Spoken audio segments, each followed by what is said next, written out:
ஓரளவுக்கு அட்ஜஸ்ட் பண்ணி மற்றவங்க சொல்கிறத கேட்டு தான் நடந்துக்கணுன்ற மாதிரியும் நீங்கள் சில இடத்துல அமைதியாக கடந்து போயிருப்பீங்க. பட் இந்த மாதம் உங்களுக்கு ரொம்பவே நல்லா இருக்குங்க. உங்கள் பிளான்ஸை எக்ஸிக்யூட் பண்ணலாம். அதாவது டிசம்பர் 8ஆம் தேதி உங்கள் ராசி அதிபதி செவ்வாய் தனுசு ராசியில் நுழையிறாரு. உங்கள் ராசி அதிபதி உங்களுடைய யோக கிரகமான குரு வீட்டில் தான் நுழையிறாரு. அந்த குருவும் அங்கேருந்து பார்வை செய்கிறாரு. ஆமாங்க, குரு வக்ரகதியை அடைந்து மிதுன ராசிக்குள்ளேயே நுழைஞ்சாச்சு. மிதுன ராசியிலிருந்து குரு செவ்வாயை பார்வை செய்யறதுனால, உங்க ராசி அதிபதியை பார்வை செய்யறதுனால இது உங்களுக்கு யோகமான நேரம் தான். இந்த நேரத்துல உங்களுக்கு கண்டிப்பா மற்றவங்களோட சப்போர்ட் கண்டிப்பா கிடைக்கும்.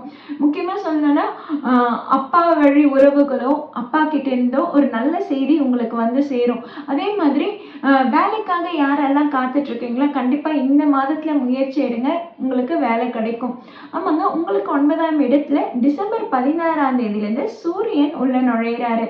சூரியன் செவ்வாய் அதே மாதிரி டிசம்பர் 20ஆம் தேதி சுக்கிரனும் உங்களுக்கு 9ஆம் இடமான பாக்கியஸ்தானத்துல நுழையிறாருன்னும் போது உங்களுக்கு ரொம்பவே யோகமான காலகட்டம் தான் அந்த காலகட்டம். அந்த காலகட்டத்துல நீங்க வேலை மாற்றத்துக்கு முயற்சி எடுத்தீங்கன்னா நீங்க எதிர்பார்த்த வேலை உங்களுக்கு கிடைக்கும். அதே மாதிரி தொழில் வியாபாரம் யாரெல்லாம் பண்ணிட்டு இருக்கீங்களோ அவங்களுக்கு இது நல்ல டைமா தாங்க இருக்கு. நீங்க இந்த டைம்ல இன்வெஸ்ட்மெண்ட் பண்ணலாம், சேவிங்ஸை தொடங்கலாம். இந்த டைம்ல நீங்க பண்ற இன்வெஸ்ட்மெண்ட்டும் சேவிங்ஸும் உங்களுக்கு லாபகரமானதான் இருக்கும்.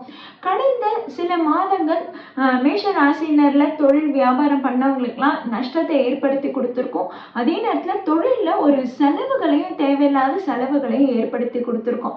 இப்போ அந்த செலவுகள்லாம் குறையக்கூடிய நேரமா தாங்க இருக்குது. அதே நேரத்துல